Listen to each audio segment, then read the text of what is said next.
7월 14일 저녁 쓱싹 브리핑. 이재명 대통령이 사저 매각을 완료한 가운데 정부는 초고가 1주택 기준 등 부동산 세제 개편을 위한 여론 수렴에 나섰습니다. 내년도 최저임금 결정을 위한 노사 간 요구원 격차가 600원까지 좁혀지며 막판 심의가 진행 중입니다. 법원이 공정거래위원회에 쿠팡 김범석 의장 대기업 총수 지정 처분에 대해 효력 정지 결정을 내렸습니다. 삼성전자가 AX와 로봇 분야의 인력을 대규모로 확충하며 미래 성장 동력 확보에 속도를 내고 있습니다. 서울을 비롯한 수도권에 최대 100mm의 장맛비가 예보되었으나 비가 그친 뒤에도 무더위는 이어질 전망입니다. 내년 최저임금, 노사 격차 600원 축소. 내년도 최저임금 결정을 위한 심의에서 노동계와 경영계가 각각 11,150원과 11,050원을 제시하며 격차를 600원까지 좁혔습니다. 노동계는 실질 생계비 보장을 요구하는 반면 경영계는 소상공인의 지불 능력 한계를 주장하며 대립하고 있습니다.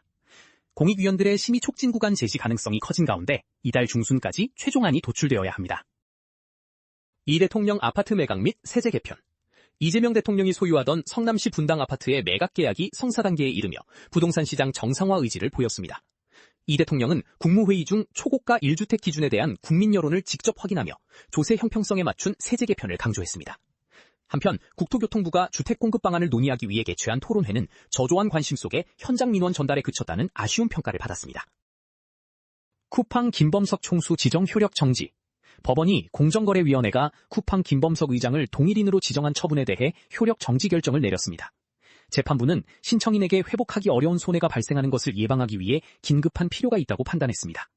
이번 결정으로 쿠팡은 본안 판결 전까지 기존 체계를 유지할 수 있게 되었으며 동일인 지정제도의 실효성 논란이 다시 제기되고 있습니다. 반도체주 폭락 속 개인 투자자 매수세. 삼성전자와 SK하이닉스 주가가 급락했음에도 불구하고 개인 투자자들은 이달 들어 두 종목을 13조 원 넘게 순매수했습니다. 온라인 커뮤니티에는 수십억 원대의 평가 손실을 기록하면서도 포지션을 유지하겠다는 인증글이 올라와 화제가 되기도 했습니다. 증권업계는 이번 하락을 시장 변동성에 따른 일시적 조정으로 분석하며 개인의 저점 매수 전략을 긍정적으로 평가했습니다. 삼성전자 미국 ADR 발행 검토. 삼성전자가 미국 주식 예탁 증서인 ADR 발행을 초기 단계에서 검토 중인 것으로 알려졌습니다. 최근 SK하이닉스의 미국 상장 성공 사례에 힘입어 삼성전자 역시 금융사들과 예비 협의를 진행한 것으로 전해졌습니다. 다만 메모리 반도체 시황과 노사 분쟁 등 여러 변수가 남아있어 최종 상장 추진 여부는 아직 결정되지 않았습니다. 홈플러스 파산 가능성 및 변제 논란. 전국 점포의 영업을 긴급 중단한 홈플러스가 이번 주 중 법원에 결련 파산을 직접 신청할 가능성이 제기되고 있습니다. 법원도 이에 대비하는 분위기인 가운데 파산이 인용될 경우 대주주인 MBK 파트너스가 보증한 자금이 우선 변제될 수 있어 논란이 일고 있습니다.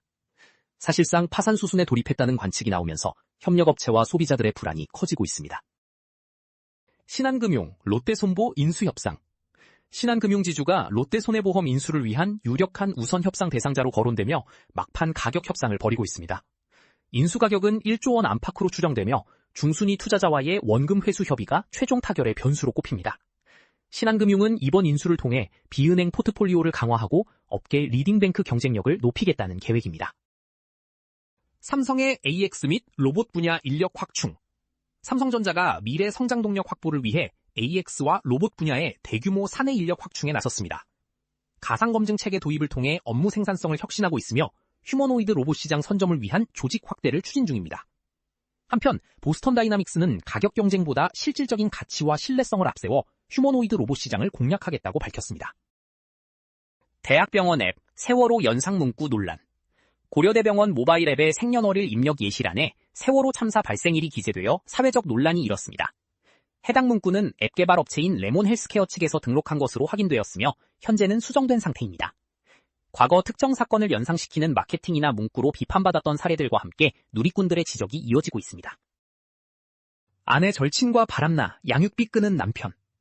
아내의 절친과 외도를 저지른 뒤 가정을 버리고 새살림을 차린 남편의 사연이 방송을 통해 알려져 공분을 사고 있습니다. 남편은 집을 나간 뒤 1년이 넘도록 자녀들의 양육비를 전혀 지급하지 않고 있는 것으로 전해졌습니다. 피해 아내는 현재 이혼 및 상간자 소송을 진행 중이며 법률 전문가들은 양육비 이행 명령 등 강경 대응을 조언했습니다. 송민호 부실복무 혐의 공판 출석. 사회복무요원 근무 당시 무단결근 혐의로 기소된 위너 멤버 송민호 씨가 관리 책임자와의 병역법 위반 공모 혐의를 부인했습니다. 송 씨는 관리 책임자에게 돈을 빌려준 것은 친분에 의한 것이며 대가성은 없었다고 주장했습니다. 검찰은 송 씨가 100일 넘게 결근하며 무단이탈한 혐의에 대해 징역 1년 6개월을 구형했습니다. 방송인 서동주, 하이닉스 투자 손실 고백. 방송인 서동주 씨가 한 유튜브 채널에 출연해 SK 하이닉스 주식 투자로 큰 손실을 보고 있다고 고백했습니다. 서 씨는 주가가 높을 때 매수했으나 최근 급락하여 애가 타는 심경을 솔직하게 털어놓았습니다. 함께 출연한 전문가는 연기금의 늦은 리밸런싱이 사태를 유발한 원인 중 하나라고 분석했습니다. 예능 왕은 무얼 자셨는가 제작 발표회. 조선 임금들의 밥상 속 역사와 음식을 다루는 TV조선 새 예능 프로그램의 기자간담회가 열렸습니다. 코미디언 양상국 씨는 10년 만에 고정 예능을 맡게 된 벅찬 소감과 함께 남다른 열정을 드러냈습니다. 함께 출연하는 신기루 씨와 지혜은 씨 등은 유쾌한 입담을 뽐내며 프로그램에 대한 기대감을 높였습니다. 드라마 오싹한 연애 제작 발표회. 동명 영화를 리메이크한 TVN 새 주말 드라마 오싹한 연애의 제작 발표회가 진행되었습니다. 주연을 맡은 박은빈 씨와 양세종 씨는 처음으로 동갑내기 파트너를 만나 훌륭한 호흡을 맞췄다고 소감을 전했습니다.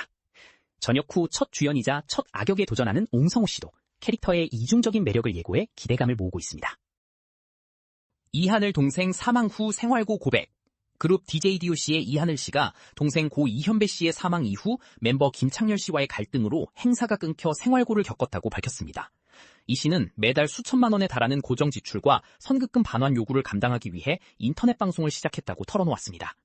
현재는 멤버 정재용 씨와 다시 연락하며 함께 음식점을 운영하는 등 재기를 위해 노력 중이라고 전했습니다.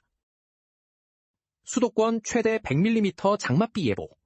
태풍 바비가 온대저기압으로 변질되면서 오늘 오후부터 수도권을 중심으로 최대 100mm 이상의 강한 장맛비가 내릴 전망입니다. 경기 북부 지역에는 최대 120mm가 넘는 집중호우가 예보되어 안전사고에 주의가 필요합니다. 비가 그친 뒤에도 평년보다 무더운 날씨가 이어지며 밤사이 열대야가 나타날 가능성이 높습니다. 더 많은 정보는 쓱싹뉴스 앱에서 확인해주세요.